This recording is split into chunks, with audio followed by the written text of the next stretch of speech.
Washington football team fans, welcome back to another episode of the BnG podcast.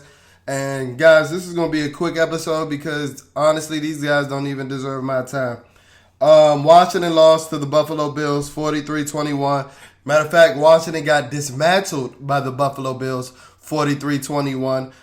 Today is Reaction Monday, guys. It's about 7 o'clock. Monday, September 27th, the day after the Washington football team got dismantled, as I said, by the Buffalo Bills 43-21. And I'm just here to ask, where the hell is the measuring stick now? Where the hell is the measuring stick now? You know, Coach Rivera deemed this as the measuring stick game. You know, we were going against the Bills, who's a good organization, you know, one that's competing for the Super Bowl. And I think he had the quote that said that the Bills are one of 10 teams that is going to be, you know, one of the 10 teams that's, you know, going to be prepared to be contending for an NFL championship over the course of the season, and they'll be one of 2 that was playing on Sunday. Well, my boy Ron Rivera, bro, it was only one team on the field that was like that on Sunday, and that was the Buffalo Bills, because we suck. As I've told you on week 1, we suck. And the realization is setting in that we're an offsides call away from being 0-3. We are not good. We are not a good football team. We look bad. We got dismantled. And the Buffalo Bills could have easily put up 50 points if they wanted to. So I'm going to run through these points. Like I said, I'm not going to spend too much time on this. I'm trying to get over this loss as quick as possible because I'm evidently still steaming. One of the reasons that I didn't pod early in the day is because I wanted to simmer down for my reactions after yesterday, because yesterday was rough. You guys know I love this team. I take a lot of pride in and joy in this team. I didn't have any pride and joy yesterday. And for my YouTube family, you can see I had the training camp shirt on because today I want to bring back the positive vibes that I felt during training camp. This is a hugger. I'm using this shirt as a hugger right now because those days are long gone. And they seem like they just happened a couple of months ago. Well, we had high prospects for this Washington football team, and it looks like they may be going down the drain. We suck, guys. In training camp, we were supposed to be the number 1 defense. We have the worst defense in the NFL. We have the worst defense in the NFL. You can fact check this if you want. The Buffalo Bills were the first team to score in the NFL yesterday. They were the first team to score for week 3. They drove right up the field. We start out with 2 good plays. Then on 3rd and 15, Kendall Fuller, who is washed, gets abused. Kendall Fuller, who is washed, gets abused. How you washed at 27, 26, bruh? Like, what's going on? I really think that those knee injuries that Kendall had in college are starting to catch up with it because he clearly doesn't have a step. He can't run with these guys. But I'll touch bases on the defense later. As you guys know, I like running through the offense first. And Taylor Heinicke did not look good yesterday. He didn't. His stat line reads 14-24 for 212 yards, 2 touchdowns, and 2 interceptions for a 1-to-1 touchdown to interception ratio. But, well, don't get me wrong. I don't think that Taylor Heinicke was the reason that we lost at all. He did not play a good football game yesterday. And while I'm hesitant to be, so negative because of so many good things that I've seen him do, this was honestly his first road test against a good defense because we don't know what the hell the Giants are at this point. They suck. They lost to Atlanta yesterday. They suck just like we do. But against a good defense with good coordinators that has team chemistry that can set you up with complex blitzes and things like that, he struggled. I know the stat line reads that he only had 2 interceptions, but he could have very well had 5. He had one that was actually intercepted that got negated by a penalty. He was forcing throws left and right. And while he did score on that touchdown run, so don't take what I say, so general and in vain. I felt this way last week as well. When did Taylor Heinicke forget to use his legs? I felt like he left so many yards on the field running yesterday. Even against the Giants, with that remarkable performance that he put on against the Giants. I think that he left a lot on the field running as well. If you guys go look at Kurt Warner's breakdown of Taylor Heinicke against the Giants game, you will see what I'm talking about. He had a pretty good breakdown of, wow, Taylor exceeded expectations and had a good game. He missed a lot.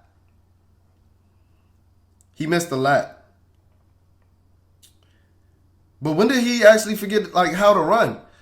Don't get me wrong, the diving key was amazing. Similar, gave me shades of January against the Tampa Bay Buccaneers. But he left so many yards on the field where he would force throws. And I think that Taylor's in his head. Not only with him trying to stay as healthy as possible, being a guy that has just, been injured in damn near every game that he's played, but I also think that he's trying to prove to everybody, himself included, that he is that franchise caliber drop back passer that, can, lead a franchise. And I just don't think he's that. I just don't think he's that. Because when you get into that position, he started looking like he did. I told you I'm bringing training camp vibes back. This is why he didn't win the QB1 position in training camp. Where Buffalo was sitting on routes and things like that, and they were forcing Taylor Heinicke to beat him from the pocket. He couldn't. He couldn't. He couldn't. And you saw a lot of that yesterday, staring down receivers. When he wouldn't get on, when he stayed on his first read too long, he would scramble out. I thought he would take off the run. Then he'll force a throw in between 3 and 4 guys because of the limited arm strength and the limited accuracy that he has. Don't get me wrong, I still believe that Taylor is a gamer, but he did not show up to play yesterday. But I don't want to hop on Taylor too long because, like I said, I don't think that he was the reason that we lost at all.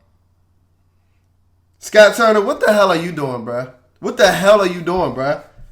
Antonio Gibson gets 12 carries for 31 yards for a 2.6 average. His worst game on the ground by far this season. But he provides you with the most explosive offensive play of the day with a screen pass that he takes 73 yards to the house. We showed glimpses of the dynamic guy that he showed that he was at Memphis. I think there was a stat line coming when he was drafted that Antonio Gibson averaged a touchdown on 18% of his touches. And you saw some of that explosion. He was running away from guys on that screen pass. Then you saw the freakish athleticism of him diving from the 4-yard line on one leg. He has a nose for the end zone. It's evident. My thing is, why are we only targeting him one time after that? Why are we not getting him in space? I thought we were outside zone scheme. It seems like every Antonio Gibson run was a shotgun duo inside dive play. Like, what's going on? Who are we? What is our identity? And I think that's the biggest issue for this football team, not only on the offense, on the defense, everywhere. Everywhere. We don't have an identity, and that's why we keep getting spanked. That's why we keep getting spanked. Why are we letting Tre'Davious White and the Buffalo Bills, because it wasn't solely Tre'Davious White, take out Terry McLaurin in the game? Stat line doesn't read bad. 4 receptions for 62 yards, but we know he got 35 of those yards in garbage time where the game didn't count with 3 minutes left in the game. So at that point, he had, 3 receptions for about 30 yards? Why are we not scheming plays up for our best players? Why? That's what good offenses do. That's what the Buffalo Bills did yesterday. I just don't understand it. Is the offense not as open as it's supposed to be with Fitzpatrick, with Heinicke? That can't be an excuse for guys that have been in your system 6 years. That can't be an excuse. I'm fed up. The play calling was hella vanilla yesterday. Logan Thomas, great reception on that touchdown. We can't have that fumble, bro.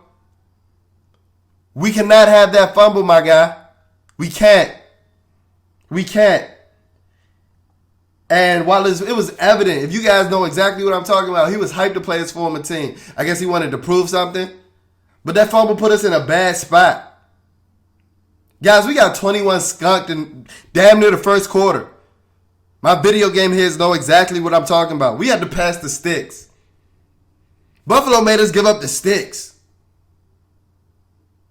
And then we get a short glimmer of hope on the flukiest onside kick ever. Where we score, and now it's 14-21, but Buffalo goes on a long drive, a theme on the game. Them dudes had a 17-play, 98-yard drive on this supposed doomsday defense. Y'all suck. Y'all are so overrated. And I'm about to get into the defense. Y'all suck. I have a new name for the Washington football team. I have a new name for the Washington football team starting now. We call it the Washington Get Rights. Because guess what? Whenever a team needs to get right, they go play Washington. They go play Washington. So starting September 27, 2021, we are known as the Washington Get Rights. Somebody send me a logo. We suck. We suck. And the reason I sound so upset is because I bought the hype like I told you guys before. And I'm letting you guys know now, that 12-5 prediction I gave y'all, that was bullshit. That was bullshit. You go burn that episode. That was bullshit. And it's issues that run deep. It's issues that run deep. This gives me, yesterday's offense gave me shades of the 2019 offense where we couldn't get shit going anywhere. If I see Terry McLaurin run another goddamn drag route and not utilize his 4.3 speed on a deep ball, I'm going to break my goddamn TV. Scott Turner, what are you doing? Trying to turn Terry McLaurin into fucking Hines Ward. I'm so sick of this shit, man. I'm so sick of this shit, man. What is our philosophy? What is our identity? And then Coach Rivera keeps saying there's a whole bunch of little shit. Well, why we keep getting our ass big blown out? Why are we getting our ass big blown out? Why are teams putting up big offensive performances against us if it's a bunch of little shit? I'm sick of it and everybody's getting called out. Coach, you too. The offensive line, they played pretty well. I think they allowed 5 pressures. But guess what? Brandon Scherf allowed 3 of them. Your $18 million guard. Get him the hell out of here, bro. Get him the hell out of here. If you give me an excuse, he ran into the wall. You can get the hell out of here with him. But yesterday was just a horrible offensive performance. Like I told you, I think Heinicke's in his head. Gives me kind of shades of, Kirk Cousins on the franchise tag vibes. Where, Kirk didn't necessarily throw an interception. But Taylor's trying to prove too much, and he's in his own head. But the offense looked rough. The offense looked rough. Let Buffalo shut us down. And a lot of us, I was hearing on the radio waves and things like that today, a lot of us Washington football team fans still want to look at us through rose-tinted lenses. Oh, it was Buffalo. They're competing for an AFC championship. There's a lot of good teams in the NFL, bro. So we're going to say that every time we lose? We were supposed to be one of those good teams. We were getting hyped up on Greeny and First Takers competing with the Tampa Bay Buccaneers. So now we just supposed to be like, oh, we're a bad team now. No, we had high expectations. Like, I'm sick of it. I'm sick of it. And the gloves are coming off. Speaking of the defense, y'all suck. Y'all suck. And Chase Young, bro, cut the shit. Chase Young, cut the shit. If you guys haven't seen Chase Young's press conference, he's talking about, hey, tell Coach Del Rio, let me know who's bullshitting. Please let me know who's bullshitting. I'm going to do something about it because we not having that. You're the one bullshitting, bro. Chase Young, you're the one bullshitting, bro. Me and you have the same amount of sacks through 3 games. 0. And I'm a podcaster. I'm so sick of this shit, man. As I was talking about Kendall Fuller before, Kendall Fuller, you're so washed. How you washed at 26? Cole Beasley, old ass, been in the league a long ass time. And he had a career day against you. That's a long ass career, bruh. John Bostic, you suck.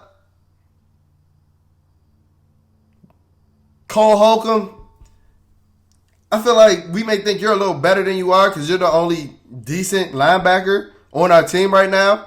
Despite Jamin Davis' splash play. That was a beautiful play, Jamin. I need to see more of that. Guys, this was a defense that was supposed to be winning us games. They getting their ass torched. I'm so sick of this shit, man. And my thing with Chase Young is he's from the area. He knows how this team is, off-season champions, get hyped up in the off-season. He's going to do this shit this year and then put up a performance that he's put up in the first 3 games. Sack record, my ass. Sack record, my ass. And a lot of y'all watching the football team, like, y'all be hiving. Y'all hive for these players. One thing that I didn't like, y'all are grouping in Montez Sweat with Chase Young today. Yesterday was like the first game in like 6 or 7 games that Montez Sweat didn't have a sack. He's giving you the production that your number 2 overall pick is supposed to be giving you. Don't pair Montez Sweat in when you're really upset with Chase Young. Because what are you doing? You allowed yourself to buy into the hype. You got one move. Chase Young has no power moves. He tries that bullshit side swipe, and they just get pushed right by the quarterback. Every single time. And I don't know if y'all noticed, Chase started on the left side of the defense yesterday. Away from Deion Dawkins, who is the Bills' best tackle, and was still getting clamped up. Like I said, me and Buddy have the same amount of sacks. Sack record, my ass. I can't believe I let y'all hype me up like this. That's why I brought the training camp shirt out. I need training camp vibes back. Speaking of training camp vibes, going back to the offense. I do not think that De'Ami Brown is as fast as y'all made him out to be. Because all I've seen is Buddy get clamped through 3 weeks. All I've seen is Buddy get locked up through 3 weeks. And then the deep ball they tried on him in the first quarter, Buddy was in his hip pocket. Y'all told me this man was fast. I saw a lot of y'all comparing him to Deshaun Jackson. What? Deshaun Jackson should slap all of you. I'm sick of it.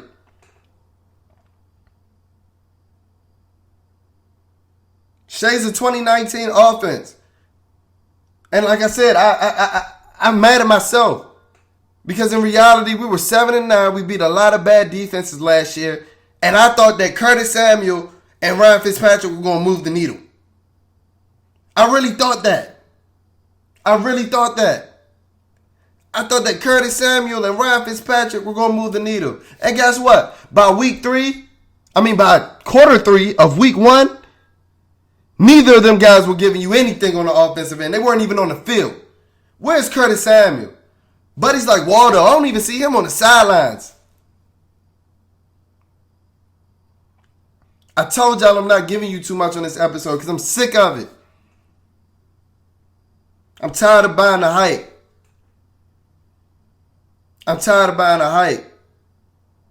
Deron Payne, great game yesterday with 11 rushes. But, bruh, if you don't disengage off a goddamn block, goddamn. The reason you get those pressures, bruh, is because you push the pocket, you strong as hell. Now get off, bruh, and make a play.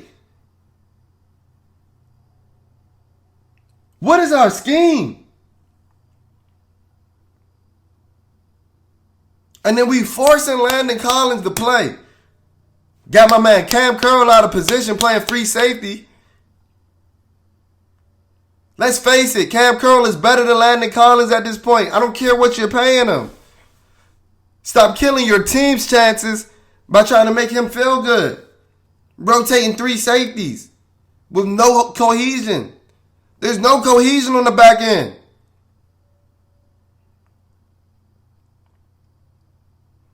So you just got no cohesion on the back end and you just flat out overrated on the line. And you just flat out ass into the linebacker. This defense sucks. Why did I buy the hype?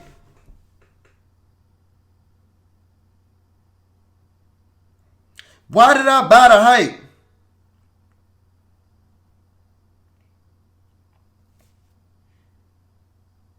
And like I said, it goes back to Chase Young because you were supposed to be this generational talent. I haven't seen a generational play yet.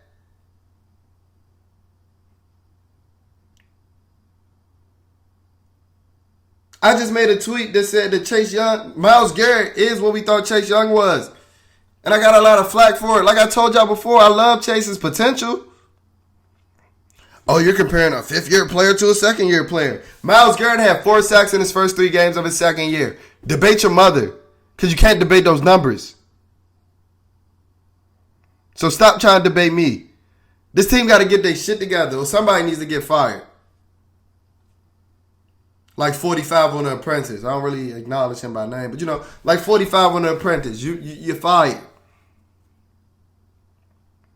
Might be his boy Jack Del Rio that got to go. Because I'm sick of this shit, man. I'm sick of it.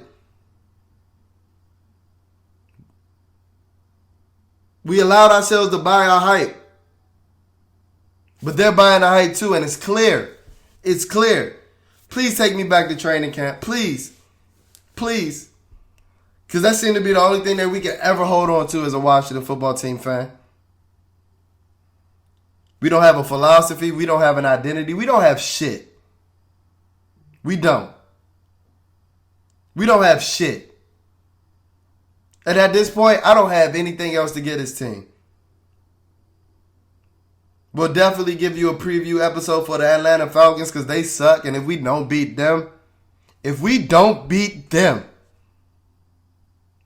next Monday, I might just do the pod in all red because I'm going to be fuming hot. But that's it for episode 28 of the Bleeding BnG podcast because I don't have the words for these guys. Right now, we just suck. And I leave it with you. Matter of fact, I leave this question with Coach Rivera. Where the hell is the measuring stick now? I want you to answer that question. So go ahead, guys. Make sure that you're liking, commenting, subscribing on our YouTube page for my YouTube fam that's checking it out. If you're checking us out on all podcast platforms, please rate, comment, review. Let's finesse these algorithms so everything that you're looking for watching the football team comment, you can get it through Bleeding BnG first. As always, follow our social media pages. Our Instagram is at BleedingBnG. That's BleeDing BnG. And our Twitter handle is a tad bit different. It's at BleedingBnG, at BleedingBnG. So it's only one G in our Twitter handle. Thank you guys for tuning into another episode. These guys are trying to take our joy away, but we're going to keep pushing out content because we're going to give it to you how it's got to be given to you. Because I haven't heard anybody give it to you like we're supposed to be giving it to you yet. So you're only going to get this type of content at the Bleeding BnG podcast. Thank you guys for tuning in. Hopefully we can turn this season around because what was a promising season in training camp can turn sour and go down the drain real quick. So I'll check in with y'all.